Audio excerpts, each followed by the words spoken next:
Hello friends. अभी मैं computer की बेसिक स्ट्रक्चर, कंप्यूटर की बेसिक नॉलेज को प्रसारित करने जा रहे हैं।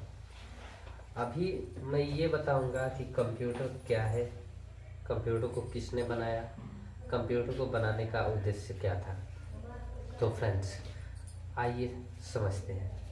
सबसे पहले समझते हैं कि व्हाट इज़ कंप्यूटर। बट उससे पहले आपने कोर्स के बारे में तो जान ही लिया है। आइए हम कंप्यूटर की बेसिक नॉलेज को समझने की कोशिश करते हैं। तो फ्रेंड्स सबसे पहले हम समझते हैं कि कंप्यूटर किसे कहते हैं। कोई भी यही पूछता है कि कंप्यूटर की हिंदी क्या होती है। तो फ्रेंड्स अगर आपसे कोई पूछता है कि कंप्यूटर की हिंदी क्या होती है तो आप बताएंगे कि कंप्यूटर की हिंदी संगणक होती है। अगर आपसे कोई पूछता है व्हाट इज़ कंप्यूटर तो बताएंगे computer is a commonly operating machine which is particular used for technical education and research। यानी कंप्यूटर सामान्य रूप से चलाने योग्य एक ऐसा यंत्र है, एक ऐसा उपकरण है जिसका प्रयोग तकनीकी शिक्षा एवं शोध के क्षेत्र में किया जाता है। यही यदि छोटे बच्चे हैं, छोटे बच्चों की क्लास को हम ले रहे हैं तो छोटे बच्चे इतनी बड़ी जानकारी तो नहीं रख पाएंगे। अगर छोटे बच्चों को आप पढ़ा रहे हैं तो ये भी कह सकते हैं computer is an electronic device, यानी कंप्यूटर एक इलेक्ट्रॉनिक यंत्र है, इलेक्ट्रॉनिक उपकरण है। लेकिन यदि आप हाई स्कूल, इंटरमीडिएट, ग्रेजुएशन के पढ़ने वाले बच्चे हैं तो आपके आईक्यू लेवल बड़ी है और आप इसको विस्तार पूर्वक बता सकते हैं कि कंप्यूटर क्या है। तो यदि आपसे कोई पूछता है कंप्यूटर क्या है तो क्या बताएंगे, computer is a commonly operating machine which is particular used for technical education and research. यानी कंप्यूटर सामान्य रूप से चलाने योग्य एक ऐसी उपकरण है जिसका प्रयोग तकनीकी शिक्षा एवं शोध के क्षेत्र में किया जाता है। अब आइए समझते हैं कि कंप्यूटर की डिफिनीशन क्या होती है। अभी तो हमने समझा कि कंप्यूटर क्या है, अब समझते हैं कंप्यूटर की डिफिनीशन क्या होती है। बट उससे पहले हम समझ लेते हैं कि कंप्यूटर की फुल फॉर्म क्या होती है। एक्चुअली कंप्यूटर की फुल फॉर्म होती नहीं है, हमें डिज़ाइन करना होता है, हमें बनाना होता है कि कंप्यूटर की फुल फॉर्म क्या है।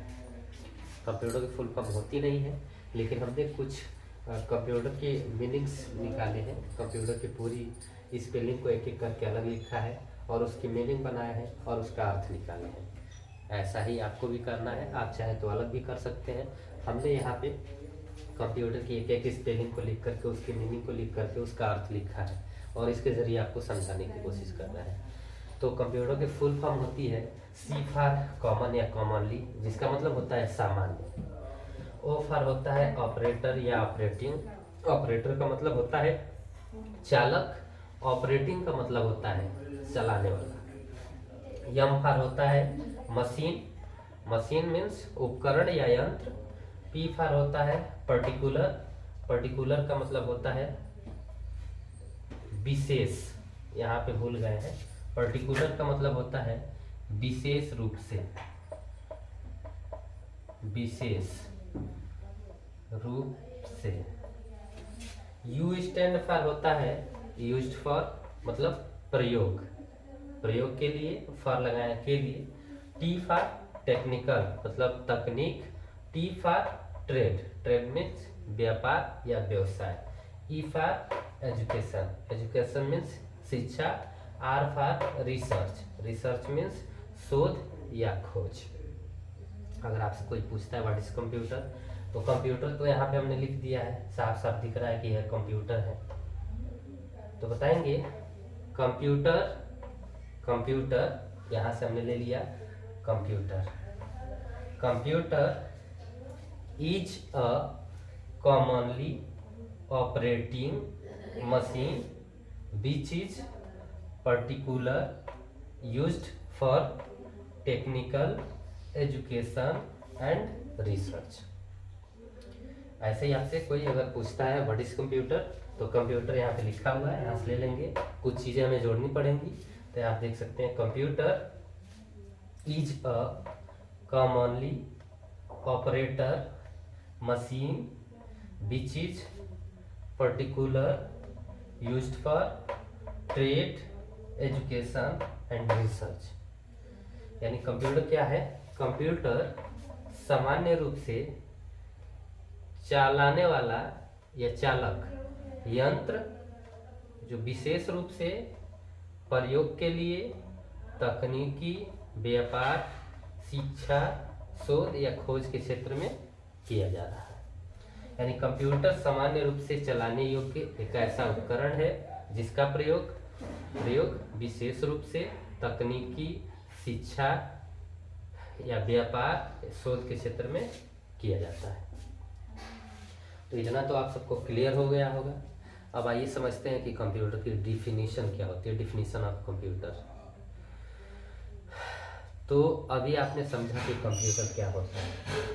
अब समझते हैं कि कंप्यूटर की डिफिनीशन क्या होती है, परिभाषा क्या होता है। आइए हम कंप्यूटर को कंप्यूटर के रूप में ही परिभाषित करते हैं। तो फ्रेंड्स, कंप्यूटर को हमने विस्तार पूर्वक समझ लिया है। अब समझते हैं कि कंप्यूटर की परिभाषा क्या होती है। तो चलिए इसको परिभाषित करने की कोशिश करते हैं। जैसे कि सब कोई जानता है कि कंप्यूटर सामान्य रूप से चलाने योग्य एक ऐसा उपकरण है जो विशेष रूप से तकनीकी, शिक्षा और शोध के क्षेत्र में आता है। ऐसे ही इसकी जो डिफिनीशन होगी वो होगी कंप्यूटर यूजर के द्वारा रॉ डाटा को इनपुट के रूप में लेता है और उस पर प्रोसेस करके एक यूजफुल रिजल्ट को तैयार करता है जिसको आउटपुट के रूप में दे देता है। तो अभी हमने कंप्यूटर के बारे में समझा है। कंप्यूटर यूजर का मतलब होता है चालक। अभी यहाँ पे चालक हमने लिखा है। यूजर का मतलब होता है चालक, चलाने वाला, जो ऑपरेट कर रहा है, जो कंप्यूटर को चला रहा है, वो हमारा क्या होगा? यूजर होगा। यानी कंप्यूटर यूजर के द्वारा क्या करता है? रॉ डाटा को, यानी जो कच्चे वर्ड्स होते हैं वो एक एक करके लेता है। यानी कंप्यूटर यूजर के द्वारा रॉ डाटा को किसके रूप में लेता है? इनपुट के रूप में लेता है। किसके जरिए लेता है? इनपुट डिवाइसेस, कीबोर्ड के जरिए। यानी कंप्यूटर यूजर के द्वारा रॉ डाटा को इनपुट के रूप में लेता है और उस पर प्रोसेस करके एक यूजफुल रिजल्ट को तैयार करता है और आपको आउटपुट में दे देता है। तो फ्रेंड्स, कंप्यूटर जैसे कि आप सभी जानते हैं कि यह एक इलेक्ट्रॉनिक यंत्र, इलेक्ट्रॉनिक उपकरण है। यूजर जो कंप्यूटर को चला रहा है, चलाने वाला है। रॉ मटेरियल की बात आई यहाँ पे, रॉ डाटा की। तो जैसे कि हमें मान के चलिए राम लिखना था। क्या लिखना था? राम। तो हमने राम लिखा तो राम तो डायरेक्ट आएगा नहीं, या फिर डायरेक्ट हम छाप देंगे राम को, ये एक एक करके आएगा।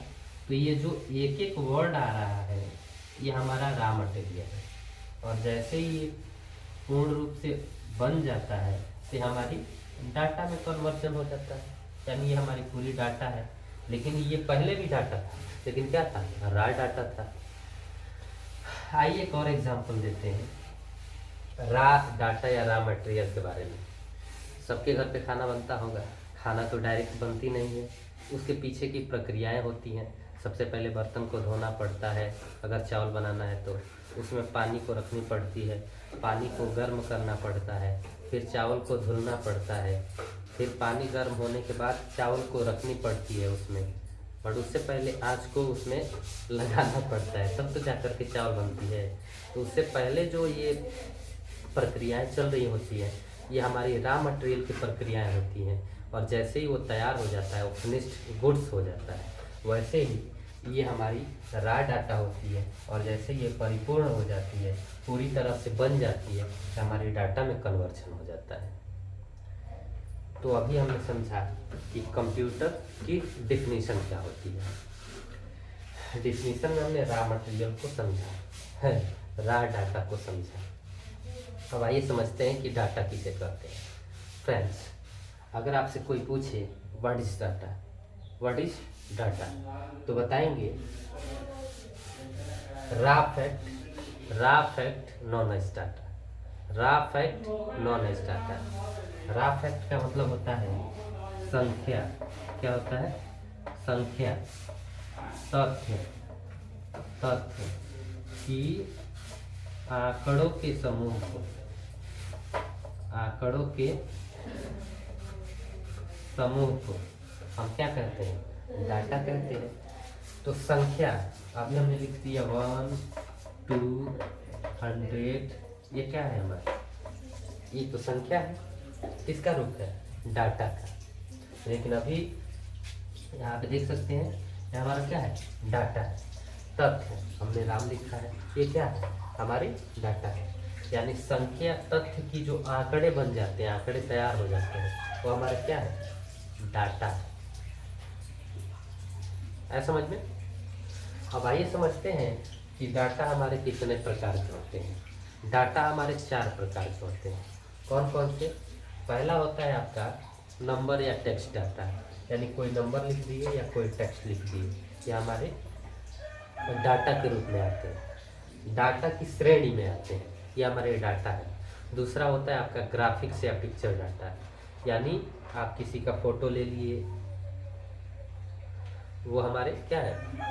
डाटा है। आप किसी का वीडियो बना लिए, वो क्या है? डाटा है। आप किसी के ऑडियो रिकॉर्ड कर लिए, वो क्या है? डाटा है। तो हमारी 4 प्रकार की डाटा होती है, नंबर या टेक्स्ट डाटा, ग्राफिक्स या पिक्चर डाटा, उसके बाद से audio data and video data. 4 प्रकार के डाटा हो गए। डाटा के बारे में हमने समझा ही, व्हाट इज डाटा? रा फैक्ट नॉन एज डाटा, यानी संख्या तथ्य की आंकड़ों के समूह को हम डाटा कहते हैं। अब आइए समझते हैं कि इंफॉर्मेशन किसे कहते हैं। What is information? Data which convert the meaning is called information. Data which convert the meaning is called information, यानी संख्या तथ्य कि आंकड़ों की समूह को हम डाटा कहते हैं। तो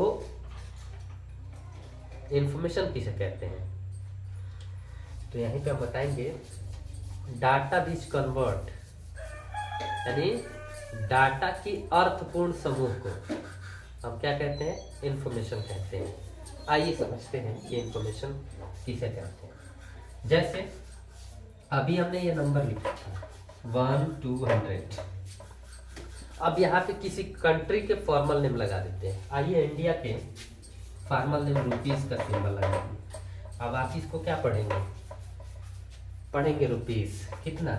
1 रुपीस 2 रुपीस 100 रुपीस। तो ये क्या है? इंफॉर्मेशन है। इससे पहले क्या था? डाटा था। चलिए हम फॉर्मल नेम को यहाँ पे छुपा दिए। अभी क्या है? 1 2 3, यानी ये नंबर है, यानी ये डाटा का रूप है। अभी हम यहाँ पे फॉर्मल नेम को हाईलाइट कर दिए। अब ये क्या है? ये 1 2 100 रुपीस है। तो ये बता रहा है, इसके बारे में जानकारी दे रहा है, इसके बारे में इंफॉर्मेशन दे रहा है कि भैया ये जो 1 2 और 100 लिखा है, ये कोई नंबर नहीं है, कोई अंक नहीं है। यहाँ पे कंट्री की फॉर्मल नेम जुड़ी है, तो ये प्रतीत हो रहा है कि ये रुपीस का है। क्या है? रुपीस का। अब आइए यहाँ पे हमने लिखा था तथ्य। क्या लिखा था? तथ्य। तथ्य के जरिए समझ लेते हैं कि इंफॉर्मेशन इसमें क्या है। अब ये क्या है? डाटा है। जैसे ही इस नाम के साथ हम इस व्यक्ति के पिताजी का नाम लगा देंगे, उसका एड्रेस लगा देंगे, तो ये तुरंत इंफॉर्मेशन में परिवर्तित हो जाएगा, क्योंकि हमारी पहचान हमसे नहीं बनी है, हमें हमारी पहचान हमारे पिता ने दिया। इसलिए जैसे हमारे नाम के साथ हमारे पिताजी का नाम जुड़ जाता है, तुरंत इंफॉर्मेशन में परिवर्तित हो जाता है। ये पता चल जाता है कि ये जो फलाना है ढेकाना के लड़के हैं और उनका पता ये है। यानी हमारी पहचान हमसे नहीं हुई, हमारे पिता से हुई। तो आई होप, मुझे उम्मीद है कि ये वीडियो आपको समझ में आया होगा। अगर समझ में आया है तो मेरे चैनल को लाइक करना, शेयर करना और सब्सक्राइब करना ना भूलें। अगर डीपली वीडियो चाहते हैं तो कमेंट बॉक्स में कमेंट करें, हम उससे रिलेटेड वीडियो बना के अपलोड कर देंगे। धन्यवाद।